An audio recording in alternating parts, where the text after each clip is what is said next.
குலசாமின்னா okay அது ஏதோ போயிட்டு வந்துடலாம், சும்மா தானே போறோம், வருஷத்துக்கு ஒரு முறை போறோம் அப்படின்னு நினைக்கிறீங்க. குலசாமின்றது நீங்க நினைக்கிற அளவுக்கு சாதாரண தெய்வங்களும் கிடையாது. உங்களுடைய தலையெழுத்தையே மாத்தி அமைக்கக்கூடிய சக்தி குலதெய்வத்துக்கு உண்டு. முதல்ல குலசாமி எப்படின்னு முதல்ல தெரிஞ்சாங்க. சின்னதா தான் இருக்கும். கீர்த்தி சீதாலும் மூர்த்தி பெருசுன்னு சொல்லுவாங்க பாத்தீங்களா, அந்த மாதிரி கல் இருக்கும், ஒரு செங்கல் இருக்கும், ஒரு வேப்ப மரம் இருக்கும், ஏதோ ஒன்று இருக்கும். ஒரு அடையாளத்துக்கு தான் அதை வச்சு வச்சிருப்பாங்க. ஆனா அது முன்னோர்கள் நடமாட இடம், அது உங்களுடைய மூதார்கள் நடமாட இடம், வாழ்ந்த இடம். அவ்வளவு சக்தி உண்டு. இன்னொன்னு முதல்ல புரிஞ்சுங்க, உங்களுடைய பிரார்த்தனைகளை இப்ப நிறைய பேர் ஒண்ணு சொல்லுவாங்க தெரியுங்களா, நான் எல்லா கோயிலுக்கும் போயிட்டேன், எல்லா தெய்வத்தையும் கும்பிட்டேன், ஆனா எனக்கு எதுவுமே நடக்கலன்னுவாங்க. ரொம்ப நொந்து போயிடுவாங்க. ஏமா நான் செய்யாத பரிகாரம் கிடையாது, எல்லாத்தையும் செஞ்சு எனக்கு ஏன் நடக்கலன்னு கேள்விப்பாங்க. அந்த கேள்விக்கு பதில் தான் குலதெய்வம்.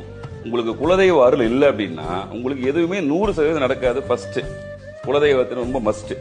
ரெண்டாவது விஷயம், உங்களுடைய பிரார்த்தனைகள், நீங்க சாமி கும்பிடுறீங்களா, ஐயா